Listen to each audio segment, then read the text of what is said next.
Mount Everest attracts wealthy adventurers who depend entirely on local guides for survival. But when selfishness takes over, it's often the guides who pay the ultimate price. Here are 5 cases where the arrogance of climbers killed Sherpas on Everest, and things only keep getting worse. For Nawang Sherpa, May 22, 2024 was supposed to be the proudest day of his life. The 29-year-old Nepali guide was finally getting his chance to lead a client to the summit of Everest, his first time reaching the top of the world's highest mountain. His client, Cheruiyot Kirui, an ambitious banker from Kenya, had traveled halfway around the world with an audacious goal: to summit Everest without supplemental oxygen, a feat accomplished by fewer than 200 people in history.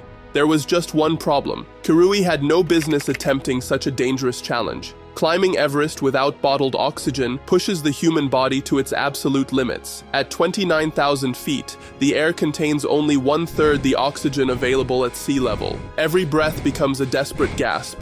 Every step feels like running a marathon while breathing through a straw. Even the world's most elite climbers struggle with no oxygen attempts, and many of them die trying. But Kirui was determined. He had paid significant money for this expedition and wasn't about to let warnings from guides change his mind.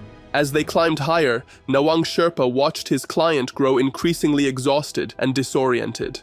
By the time they reached 28,000 feet, Kirui was stumbling, his speech slurred, his decision-making severely compromised by oxygen deprivation. Nawang radioed base camp, his voice tight with concern. His client was in serious trouble. Base camp's instructions were clear: convince Kirui to use bottled oxygen immediately, or the climb would become a rescue mission.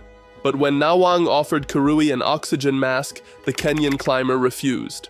Even as his body shut down, even as his brain starved for oxygen, Kirui irrationally insisted on continuing without life-saving equipment. At this altitude, in these conditions, Nawang Sherpa faced an impossible choice. He could abandon his failing client and descend to safety, the logical decision that would save his own life. Or he could honor the sacred bond between guide and climber, staying loyal to a man whose stubborn ambition was about to kill them both. Nawang chose loyalty. For the next several hours, he stayed by Kirui's side, trying desperately to help the weakening climber down from near the summit. Radio contact grew sporadic, and then stopped entirely. The last communication from the pair came at 8,400 meters, high in Everest's death zone. Neither of the two made it back alive. Search teams later found their bodies together on the mountain, frozen in the thin air, where Kirui's refusal to use supplemental oxygen had sealed both their fates. It was later revealed that Nawang Sherpa had never summited Everest before that day. He was relatively inexperienced at such extreme altitude, and Kirui had reportedly been promised a veteran guide by the expedition operator, but was instead paired with Nawang for this deadly climb. The mismatch was catastrophic, an inexperienced Sherpa guiding an equally overambitious client attempting an oxygen-free summit. Fellow climbers who witnessed their final hours praised Nawang's heroic loyalty, describing how he refused to abandon his ailing client even when doing so would have saved his life.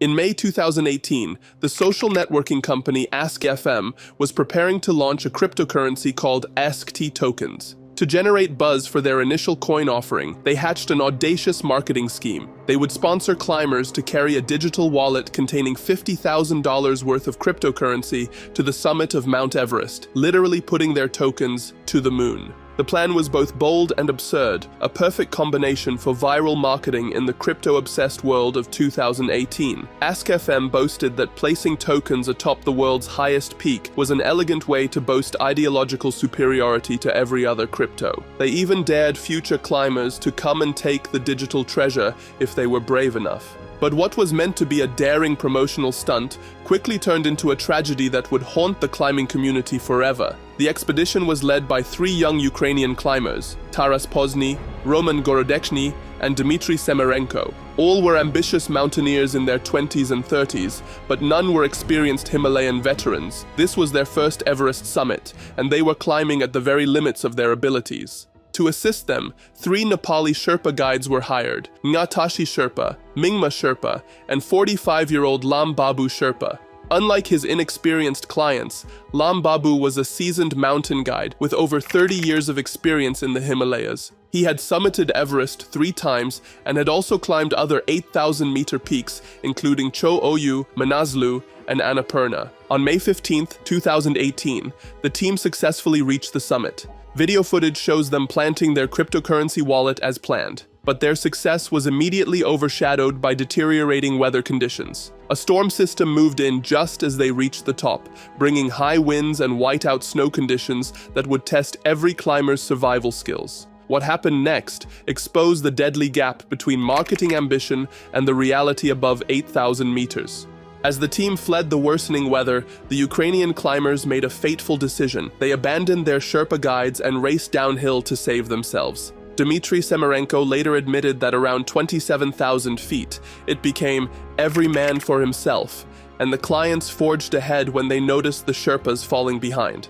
Lambabu Sherpa was suffering from snow blindness, a painful condition caused by intense UV light reflecting off snow that essentially burns the corneas. His vision severely impaired, he was struggling to navigate the technical terrain as the storm intensified.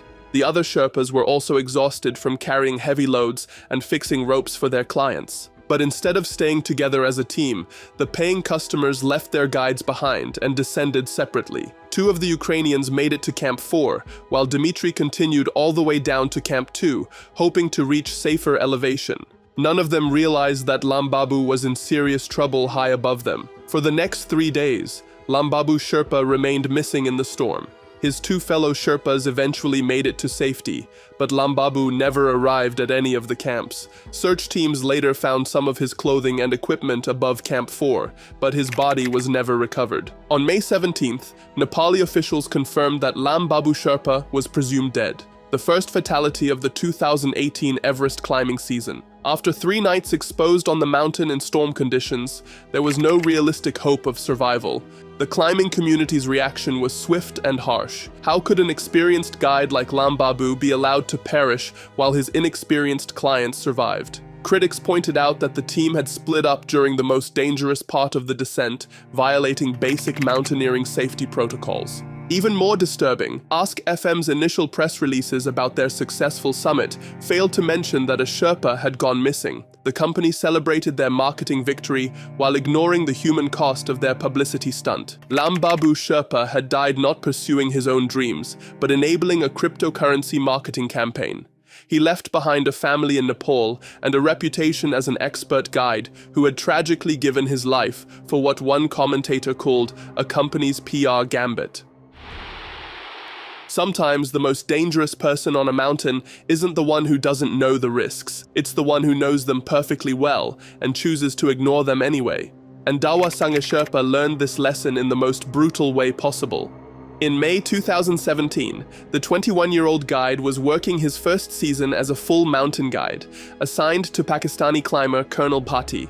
On May 21st, as they approached Everest's summit, the weather turned catastrophically bad. Fierce winds screamed across the ridge at over 70 miles per hour, while blinding snow reduced visibility to mere feet. For Sanj, the decision was obvious. Turn around immediately. At just 21 years old, he was already wise enough to recognize that no summit was worth dying for.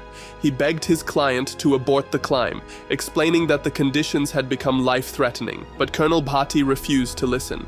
According to Sanj's later account, the Pakistani officer insisted on continuing because he had paid a lot of money for the Everest expedition and didn't want to return home without reaching the top. Senior guides monitoring by radio recognized the deadly situation developing high on the mountain. They instructed Sangha to leave his client and save himself if Bhatti wouldn't listen to reason. It was the logical choice, the choice that would preserve at least one life. But Sangha Sherpa, displaying the extraordinary loyalty that has become both the strength and tragic weakness of his people, chose to stay with Bhatti despite the dire conditions.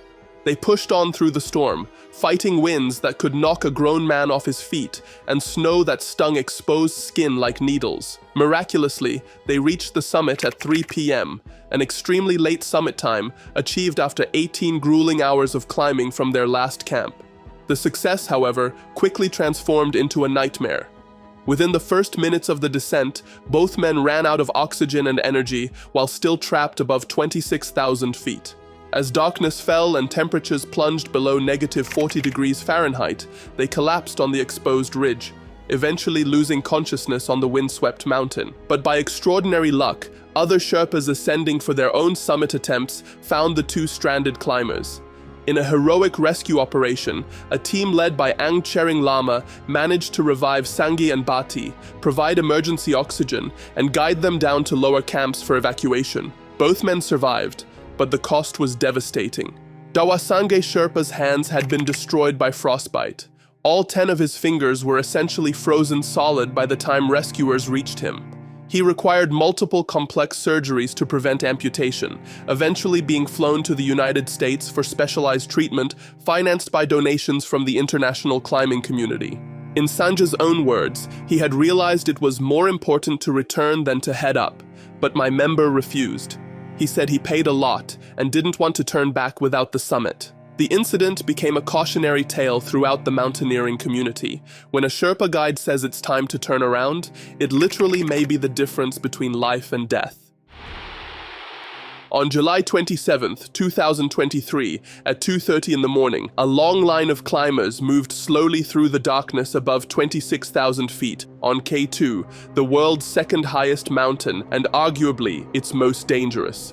They navigated the notorious bottleneck and the hazardous traverse below the Great Serac, sections of the route where car-sized chunks of ice hang precariously overhead, ready to crush anyone unlucky enough to be beneath them when they fall. Among those climbers was Mohammed Hassan, a 27-year-old Pakistani porter working for Layla Peak Expedition. Hassan wasn't there for glory or personal achievement. He was there because he needed money to pay for his sick mother's medical treatment. This was his first time above base camp on K2, but he had volunteered to join the rope fixing team, accepting the dangerous job of preparing the route for paying clients who would follow behind.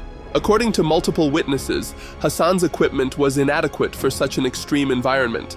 His clothing wasn't warm enough, his gear wasn't suited for technical climbing at altitude, and he lacked the experience for such a deadly undertaking. But Hassan needed the money too desperately to turn back. At approximately 2:20 a.m., disaster was about to strike. Hassan slipped and fell while navigating the technical traverse, dangling upside down for over an hour before other climbers could reach him. When they finally pulled him back up to the main route, he was alive but severely injured. His oxygen mask had broken in the fall, and he appeared to be suffering from internal injuries that left him unable to move under his own power. According to Halung Dorchi Sherpa, who helped rescue Hassan, and one of Norwegian climber Kristin Harila's camera operators, they managed to drag the injured porter back to the main trail. But Hassan was clearly in critical condition, lying motionless in the snow, his breathing labored, his face pale with shock and oxygen deprivation. And then something remarkable happened. Not a rescue, but an abandonment.